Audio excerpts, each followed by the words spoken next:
Le projet du futur parc des expositions dévoilé ce matin. Les fouilles de la caserne Niel, de nombreuses découvertes archéologiques de premier ordre. Avec le manque de pluie, les pollens sont toujours dans les airs. Les allergies sont plus tenaces cette année.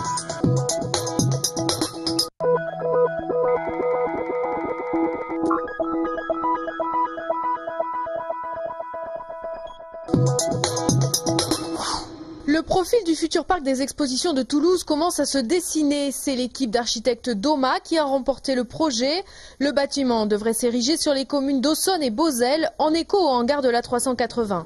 Un projet très important et un projet qui exprime un vrai besoin, une vraie nécessité qui est rare. Et du coup, c'est un projet où nous avons pu imaginer de faire les choses autrement. C'est-à-dire 21 mètres de haut, une surface utile à terme de 100 000 mètres carrés contre 40 000 pour le parc actuel et une grande halle modulable. Les travaux devraient commencer en 2013 pour une mise en service en 2015. Un objet qui dépasse l'exposition, il est plutôt dans l'événementiel.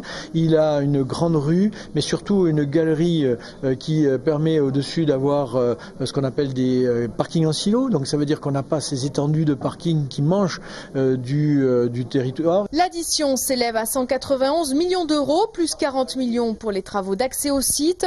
Les élus souhaitent désormais créer un événement identitaire de Toulouse à l'échelle du futur parc des expositions. Quant à l'ancien parc sur l'île du Ramier, il devrait être reconverti en lieu de loisirs urbains, même si son sort n'est pas scellé. Parmi les quelques 100 tonnes d'amphores mises à jour sur le site de la caserne Niel, ces tessons pourraient retrouver une nouvelle vie sous la forme d'œuvres d'art. On est ici au cœur de la ville gauloise de Toulouse. C'est ce qu'ont pu révéler les fouilles démarrées en octobre 2009 sur le site de la caserne Niel. Des fouilles qui prennent fin la semaine prochaine. Cette occupation gauloise remonte à la deuxième moitié du IIe siècle avant Jésus-Christ. Ce qui est marquant, c'est la quantité d'objets retrouvés, un nombre d'amphores hors norme. Des amphores qui servaient à transporter du vin jusqu'ici. Mais la question est de savoir ce qu'on en faisait ensuite. C'est ce que révéleront peut-être les études menées à partir de maintenant sur les objets prélevés.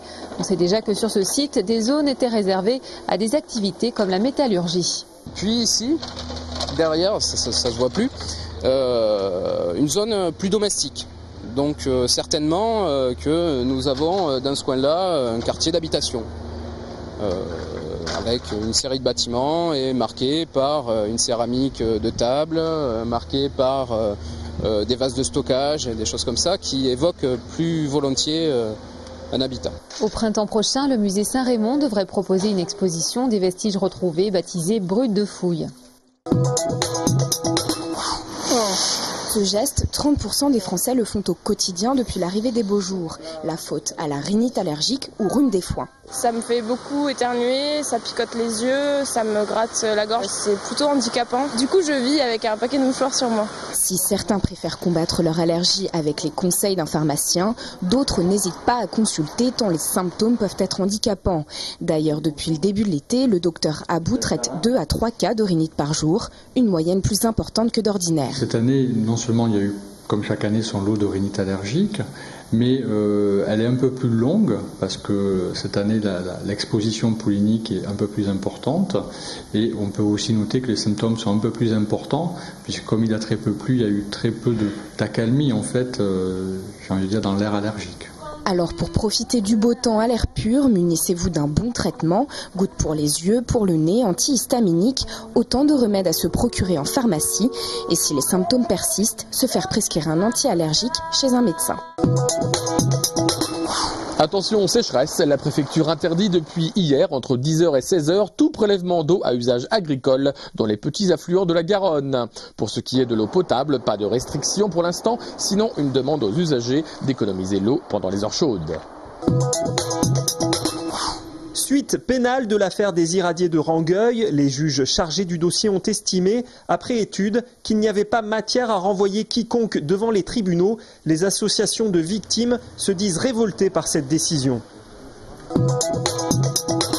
Affaire Kersat Shibani, le directeur de la Caisse d'assurance retraite et de santé au travail a été débouté de ses demandes dans le conflit de droit à l'image l'opposant à la télé en ligne TV Bruit et au collectif Justice et Dignité pour les Shibani.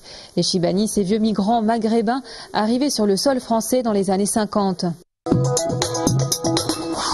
Pas de bouteille en verre, pas d'appareil photo, pas de photo, rien, c'est parti, dans le baignade. C'est une consigne nationale de sécurité liée au droit d'image. À l'entrée des piscines municipales, comme ici à Nakache, on interdit les appareils photo. Les gens peuvent prendre des photos des enfants, on ne sait pas ce qu'elles deviennent, et puis les familles tiennent à ce que ça reste du domaine privé. C'est une mesure de protection de l'enfance qui est prévue par la loi et qu'on applique tout simplement parce que nous sommes à la fois respectueux et convaincus de l'utilité de cette mesure. Une mesure de sécurité facilement contournable pour cet habitué. Pourquoi? Parce que maintenant ils ont des petits appareils, ensuite ils ont l'iPhone, ils ont le portable, et ils peuvent prendre des photos avec. Dans un lieu public à forte affluence comme la piscine Nakache qui peut accueillir jusqu'à 100 000 personnes par jour, le dispositif de sécurité est renforcé. Services municipaux, sociétés privées de sécurité, ici ils sont une cinquantaine à assurer chaque été une baignade sans remous. Conférence en fin d'après-midi de Margarita Yordanova à l'hôtel Pullman. Cette Toulousaine d'origine bulgare a développé un concept de management innovant, basé sur l'humain et sur les heuristiques. Elle vient de présenter ses méthodes à Harvard. L'objectif étant de prendre conscience aux humains comment leur processus inconscient, ce qui sont les heuristiques, par exemple la connaissance, l'expérience, l'intuition, l'imaginaire, peuvent être utiles de se sentir mieux dans un groupe, dans un environnement et d'être plus performant de façon simple et efficace. Chaque être humain par soi-même va découvrir, c'est ça le concept, d'amener les gens à découvrir par eux-mêmes la meilleure solution qui est la leur dans un contexte qui est le leur par rapport à leur attente pour que ce soit au mieux, pour qu'ils se sentent plus heureux. Perdona-nos, patata. Avem passeit express. Estàs conscient, eh? El te tapé, cobra. És de la meu, no està bé. Carrape.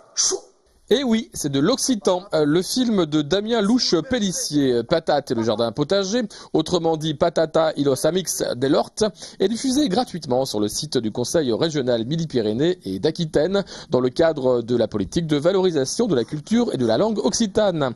Ce dessin animé produit par le studio Folimage en 2000, volontairement non sous-titré, sera aussi diffusé à l'automne 2011 dans une trentaine de salles pour les élèves bilingues des écoles primaires.